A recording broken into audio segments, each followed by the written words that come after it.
guys, today we're going to be talking about my favorite TV series of all time. So at number 1 we have ALF.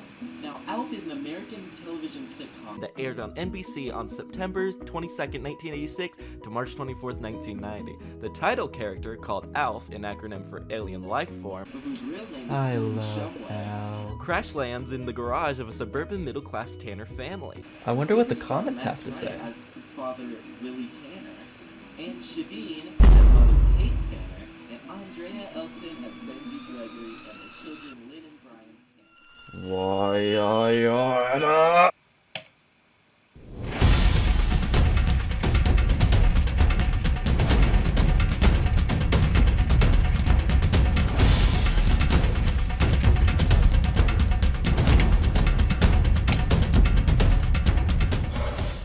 Take that, idiot.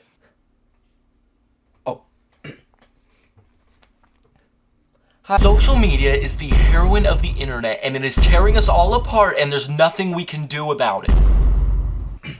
Is what I would say if I was correct, which I am. So recently I fully abandoned my Instagram account, and I only go on it for about 5 to 10 minutes a day. Since Instagram was the only one that I used regularly, that basically means for the first time in years, I'm social media-less. I realize now that this kind of sounds like an AA meeting. Look, Glenn, I know your addiction to alcohol and gambling ruined the life of you and your family, but let's face it, I go on Instagram a lot and I see comments that sometimes make me angry. I'm clearly the bigger victim here. Okay, but Jalen, after taking some time off of Instagram, I realized not only how much of a toll it had on my mental health, but just happier I am without it. Now, there are a lot of reasons for why that is. The doom scrolling aspect of Instagram Reels, the absolute indecisiveness on where to put the add to story button, and that one bot that keeps DMing you about that one girl's account that just turned 18 and has an OnlyFans. And while I know she didn't just turn 18, or at least didn't on 5 separate occasions, it's not only weird to advertise the OnlyFans of a girl who just turned 18.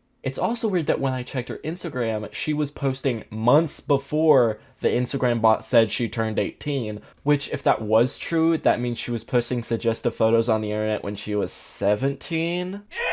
But the biggest aspect of Instagram that made me stop using it regularly is because everyone is always mad all of the time. Like, you have to be at your lowest of lows to get mad at a kid making the slightest inconvenience in the world. Now, Drew Gooden, my favorite NFL player, has already made a video on why people tend to be angry all the time on social media and is partly the inspiration for this video. And while he already explained it, I'm gonna explain it anyway because who cares? I can do what I want. Now, the obvious reason for why people get angry all the time on social media is because of just how easy it is to get angry based on certain videos in your feed. And my hypothesis is that social media sites and apps know that and actually recommend you those videos to profit off of your anger. Think about it. You see those cute cat feeder cameras where it shows the cat with the most obscure facial expression on planet Earth, and you think, oh my gosh, little silly cat, aw, little pretty silly kitty cat.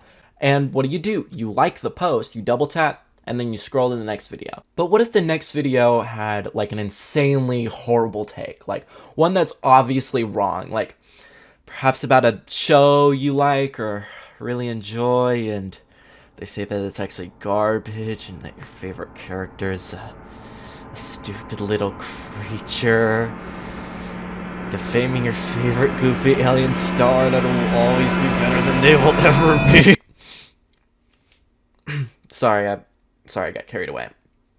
Anyways, what do you do when you see a video like that? You don't like it, obviously, because you disagree with it. You go to the comment section and you vent your frustration or disagreement or disapproval or whatever other synonym there is. You hit post and then you move on. What do you do when you see a comment on a video that you really disagree with? You hit reply and you type your heart out on all the things that you disagree with them on. You hit post. Now think about this. Which one of those two things takes more time? Simply double tapping the video or going to the comment section and writing a whole comment? It's obvious. The comment is going to take a lot more time than simply just liking the video. And social media sites and apps want you to spend as much time on their app as possible, so they're going to tend to recommend you videos that you disagree with every so often, or videos that are going to make you angry ever so often. Now, the algorithm will send you posts that they think you will like, the most and videos that they think that you will spend the most time on. And what did we just find out what kind of posts that we spend the most time on? I'll give you a hint. It's the negative ones. To further strengthen my hypothesis, Facebook has already been caught doing this exact thing by recommending posts that have more angry reactions. And while I get wanting your app to have as much interaction as possible, to promote anger and hatred from small things like a kid walking on wet cement or cutting a gender reveal balloon the wrong way and causing it to fly away, or something big like propaganda against racial minorities or LGBTQ people is not really the way to go. And if you rolled your eyes or scoffed after I said that, you're a part of the problem. However, justified anger is still anger, and social media apps and sites can still profit off of that anger even if it's justified. Stories about people beating up the homeless or beating up the elderly get popular because of the anger that coincides with those stories, leading to the same social media apps and sites profiting off of the anger. Now, I want to make myself very clear here. It's okay to be angry. It's great. I've been angry before. I was angry 5 minutes ago. It's great. Nothing is more relieving than just letting out all your frustrations in one big scream. So don't take this as me being anti-anger or pro-bottling your feelings up. That's not what I'm trying to get at all. I don't like that social media algorithms are primarily prioritizing posts that are designed to piss you off. Say that 5 times fast. So I'm gonna do an experiment. Call me Bill Y. Because once I'm done watching a bunch of random videos for an experiment on a YouTube video, I'm gonna be asking myself, Bill Y, did I sign up for this? Oh, come on, that was a good one. The experiment is simple. I made a completely new email, and with that email, I'm gonna make an Instagram account, a YouTube account, and a TikTok account before it gets banned. Good job, government. And with these accounts, I'm gonna be watching 200 videos from each site. I'm gonna be watching 200 Instagram Reels, 200 YouTube Shorts, and 200 TikToks. Now, as I'm watching these videos, I'm going to be keeping a tally on videos that I find negative videos or videos designed to make me angry. Also, I won't be looking at just the video. I'm going to be looking at the top comments from each comment section, and if I deem those to be negative, I will also be keeping a tally of it. And just for fun, I decided to add a positive tally of videos that I deem positive or that make me happy, mainly because if I don't, I'm gonna have a mental breakdown. And after all the tallying is done and I finally watch all 600 videos, oh lord, I get to find out if my hypothesis is true and which social media site profits off anger the most. Instagram. Oh, sorry, I guess that cough was really bad. Oh, come on. Okay, enough yapping. Time to do the experiment. Camera change in 3, 2, 1.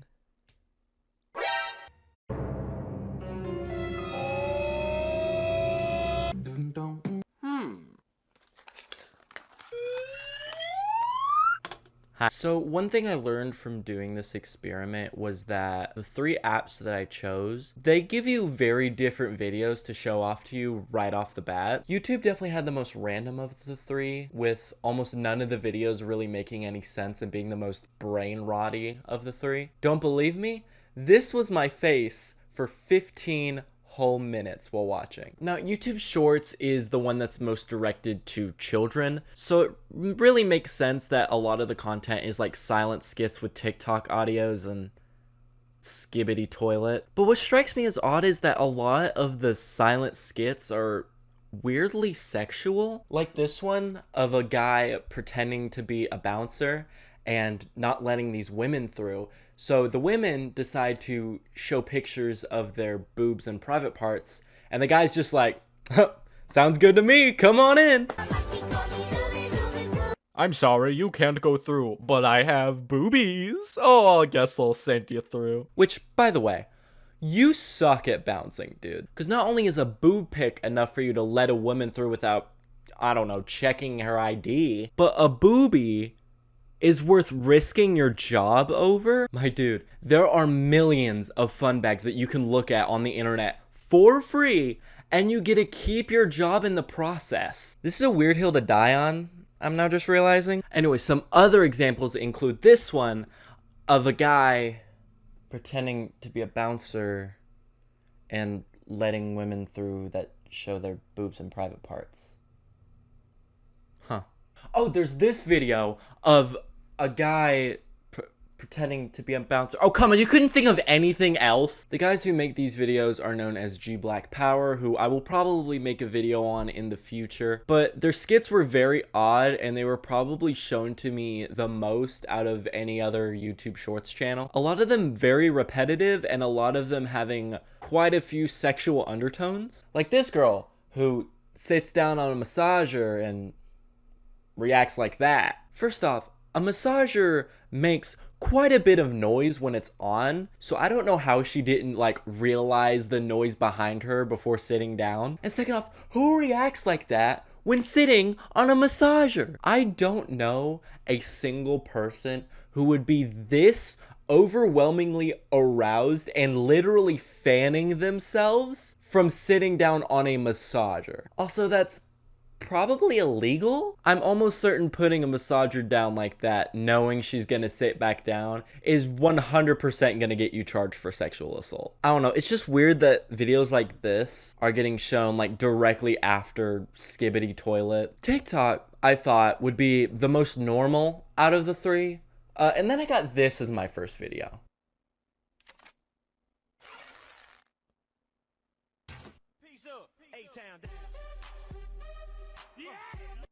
Boy, aren't I impressed. Also, I think the fifth video that I got was by far the worst one out of the 200.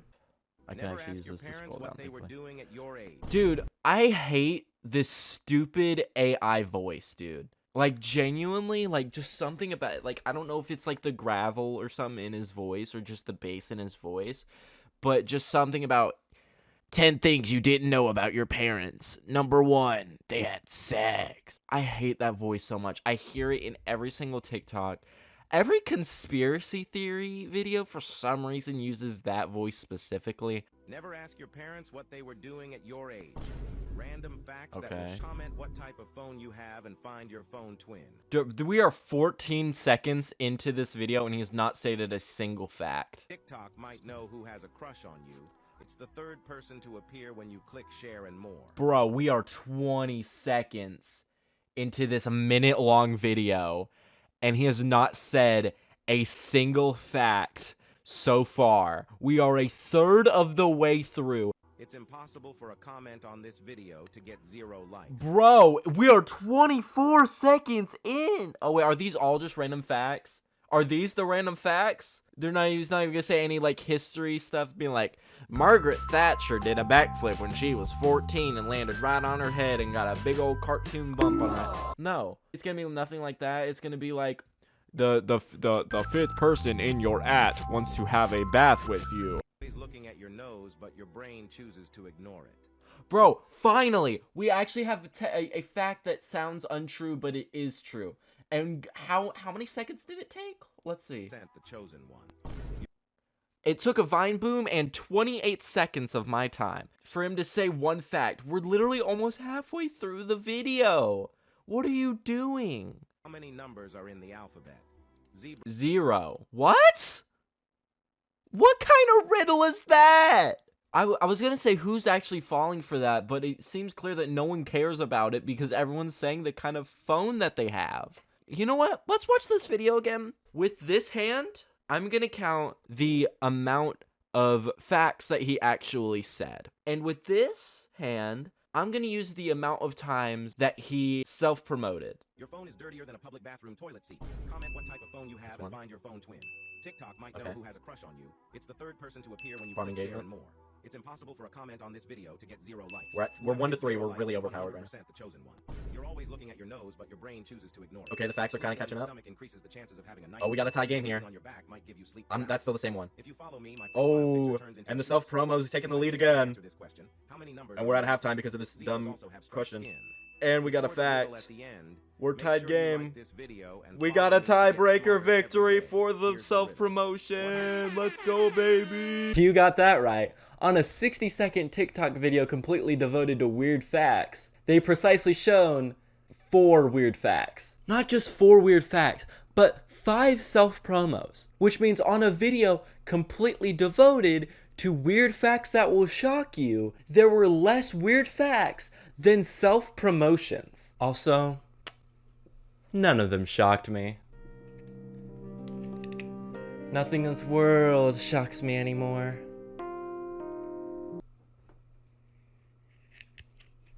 Okay, so you know how there's like different genres of TikTok that you may find yourself falling into when on the For You page for a while? Some people end up in book talk, or cooking talk, or furry talk, or emo talk, or even water talk. Do you want to know what genre of TikTok my For You page led me down? Go on, guess.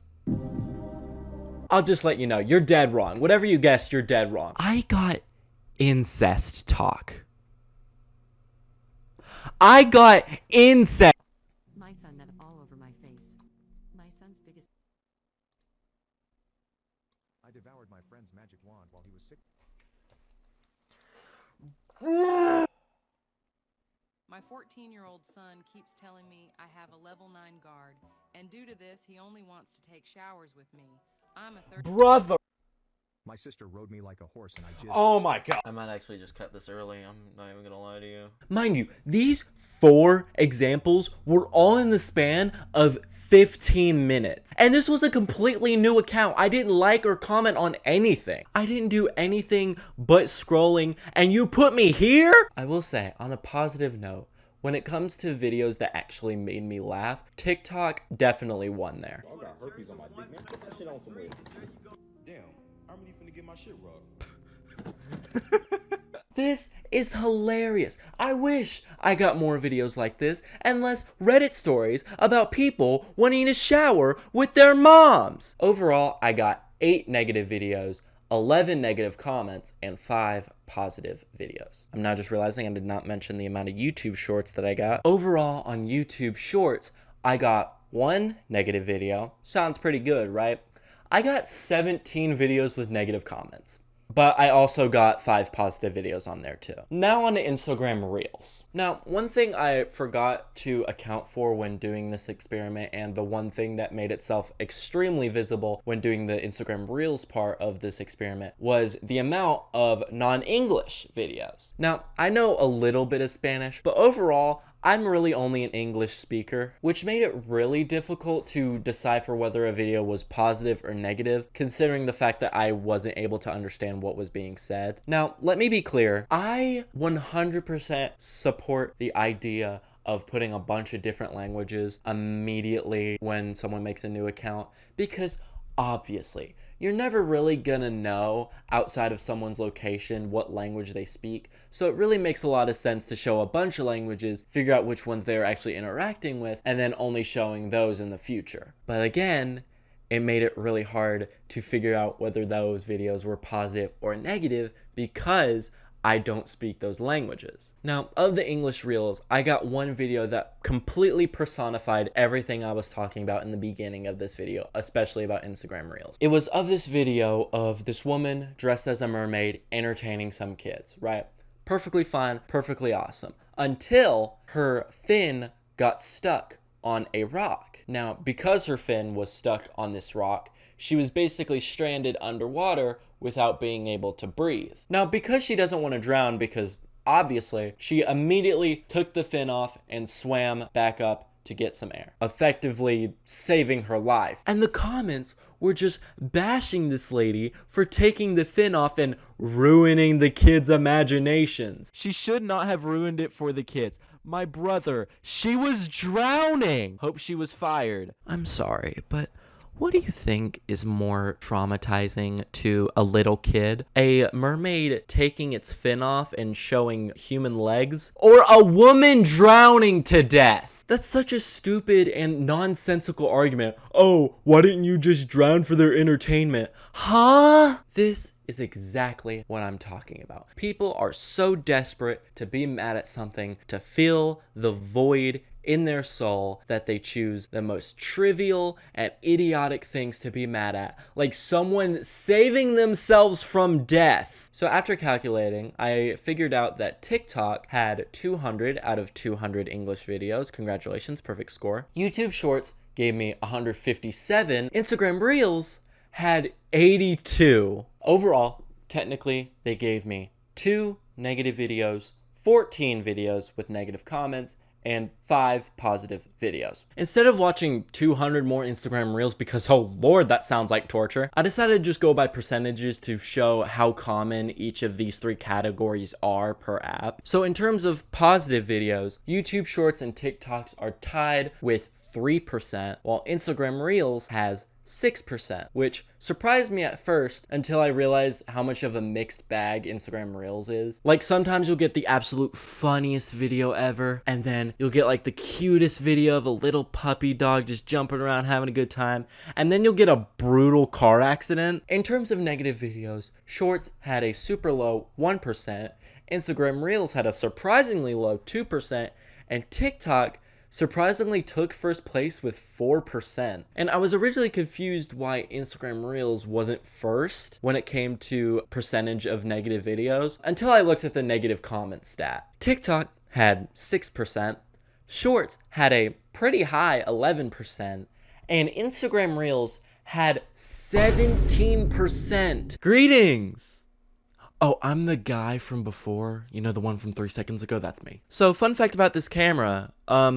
It's not a video camera. It's a photography camera, which means that since it can't be taxed as a video camera, it can only record up to about 28 minutes of video. So once it reaches its 28-minute limit, it stops recording. But here's a fun fact. It doesn't tell you when it stopped recording, which means that I was just yapping away for another 5 minutes until I realized my camera had turned off. Because my camera has a little jingle every time it turns off, but it doesn't have literally any sound to tell me that it stopped recording. I promise you I'll get a new video camera, okay? These problems won't last forever. You won't have to deal with blurry me or bad lighting me or me not even recording me, but please just keep watching. I'll get a new video camera, please. Anyway, back to what I was saying. Since the average person will scroll through about 100 to 200 videos a day, any given day you have the chance to see a comment that will make you angry about 20 to 25 times on average. And you can see it in videos like the mermaid one I showed you earlier. If people can get mad at someone trying to save their own life, they can and will get mad at literally anything, and it will piss you off as a result. Another example to prove that Instagram Reel comments will literally get angry at anything even if it contradicts themselves is this clip from an episode of Shark Tank. It was of this couple selling a product called Browndages. Now, Browndages were just like your average Band-Aid, except it was to match the color of brown skin. Something that, need I remind you, was the primary purpose for Band-Aids. So it really makes sense to have Band-Aids that match other skin tones so that we all have the same result, right? Apparently not, according to the Instagram Reel comment section. Now, a lot of the people in the comment section was calling this product stupid and pointless, and most importantly, a lot of the people in the comment section were asking, why are you bringing up race into it? Which, need I remind you, was the whole point of Band-Aids, that it would match skin tones. But they'll always say, why bring up race into it? Go to literally any Instagram Reel made by a non-white person, I guarantee you about 60% of the time at least, someone's gonna make a race joke. Joke in heavy quotes because most of the time they're just being racist and pretending it's a joke so that they don't get in trouble. Dark humor, am I right? Oh god, why did I do that? You know, it wasn't that long ago when people were literally typing out racial slurs in comment chains using GIFs. Dude, literally pick a side. You can't have both. And fun fact, Instagram knows that. It does it on purpose. If you see in those comment sections, the ones at the very top are the ones with the most replies, not the ones with the most likes. And because they have the most replies, that means they're basically the most controversial, so they put those at the top to make you angry because they know that you're most likely going to go into that reply section and type your heart out in disagreement, giving them more time on your screen and giving them more money. Now, another thing I forgot to account for during this experiment was the fact that I wasn't liking or commenting on any of these posts. Now, of course, I don't want to get in 50 separate arguments on the internet for the sake of an experiment. Just one social media argument leaves me completely drained of energy for the rest of the day. So having 100 people calling me stupid in the replies is not something I'm really looking forward to anytime soon. That mixed with the fact that I made a new account to avoid any sort of bias from my own personal feed to make this more fair, made my point that you spend more time on negative videos by commenting on them a lot harder to really prove. However, technically I still kind of proved my point. Even though I wasn't liking or commenting on anything, I found myself going on these long verbal rants with the video paused. Now call me crazy, I feel like I spent more time doing that than just typing out a simple comment. And I don't think it's a coincidence that I found myself doing this the most on TikTok, the one that we just learned earlier had the highest negative video percentage out of the 3. So even though that wasn't how I intended to show that point, it still made itself visible, which I think is still good. So overall, if I had to give a grade to this experiment, I'd probably give it like a C+. It definitely proved my point that there were a lot of negative comments in the comment section, but the amount of negative videos was a lot less than what I was expecting. Like, yeah, the negative comments prove just how much of a wasteland that these apps can be sometimes, but during the beginning of this video, I was mainly talking about the negative posts that would show up on your feed, not necessarily the comments. And while I still proved the point in my experiment as a whole, I wish I still found some sort of app or website that primarily showed you posts that made you angry. Oh well, time to leave this experiment behind just like I left my ex. Wait. X. I forgot about Twitter! The next day. So it is the next day. You may be wondering how many of the first 200 tweets I got that were negative. I had to give up after 60 because it was giving me a headache. 32 negative tweets out of 60, which means while YouTube Shorts had 1% negative posts and TikTok had 2% negative posts and Instagram Reels had 4% negative posts, Twitter had 53%. Look, even if the next 140 tweets were completely normal and not negative, that would still make it where Twitter had 16% negative posts, 4 times more than second place. And fun fact, a lot of them were political, because of course it is, it's Twitter. I was literally losing my mind how political my feed was, and this was a new account. Hey, welcome to X. It's nice to have you here. Sit down, make yourself at home, and look at this list of every single person in Congress is a pedophilic sea monster. Wait, what? Shh. I am almost certain that everybody's favorite person in the world, Elon Musk, does not care about his app trying to figure out what you're interested in so it can recommend you posts similar to those in the future. He cares more about pushing posts that agree with him politically on the very top of the feed. Now, I'm not trying to be this like political commentator. I don't like politics. Politics give me a headache, which is why I am ranting about how like half the tweets are political. It goes back to what I was saying. Even if it's something that you agree with, negativity is still negativity, and these apps and websites still profit off of said negativity. Especially Elon. He's making $5 million in Twitter premium subscriber money, and in return, he gets a bunch of yes men spouting everything he believes in at the top of the page for new viewers. It's a win-win for him. The message I'm trying to get across in this video is letting yourself endure these negative posts is not healthy. And while commenting your disagreement may make you feel better in the short term, it just enables you to keep scrolling until the next post shows up that makes you mad, and all of a sudden we're back at square one. I promise you, if you just ignore those posts and move on, you're going to forget about it in like 20 minutes. Eventually, those videos will be shown to you less and less. And even if you do get a negative video every now and then, just hit not interested and move on again. And while I'm not saying to be blissfully unaware of everything going wrong in the world, I am saying to take it in moderation and take care of yourself and try to prevent another 3-hour doom scrolling session at 4 in the morning. I feel like the reason people tend to get irrationally angry at like the most minuscule things is because everyone seems to think that the world is a lot more 2D than it actually is. We like to think that everything falls into one criteria or the other. There's always a good, there's always a bad, there's always an acceptable, there's always an unacceptable, when in reality, the world is a lot more complex than that. We see this all the time in internet discourse. It's always Coke versus Pepsi, Xbox versus PlayStation, ALF or loser. And a lot of those are, you know, just for fun, but a lot of people take it way too seriously. The world is full of possibilities and spectrums and doesn't always just fall into option A or option B. And because everyone fools themselves into believing this 2D mindset, when that third dimension starts to make itself visible, they immediately argue and protest against it. And I don't think people should do that. The world is one big learning experience. You learn something new every single day, from when you're in preschool, primary school, all the way until you're 75 and bald. If you try to stop yourself from learning in your adulthood, you're just signing yourself up for failure. Also, spread positivity. I promise you, even if it's so much easier to be mad at stuff, spreading love is a lot more worth it in the process and will make you feel so much better. Anyways, the past few minutes have been a bit sappy instead of silly, so how about a silly little joke to end things off? Okay. What do you call a YouTuber who doesn't know how to end his own video and doesn't know what he's doing? A bad YouTuber.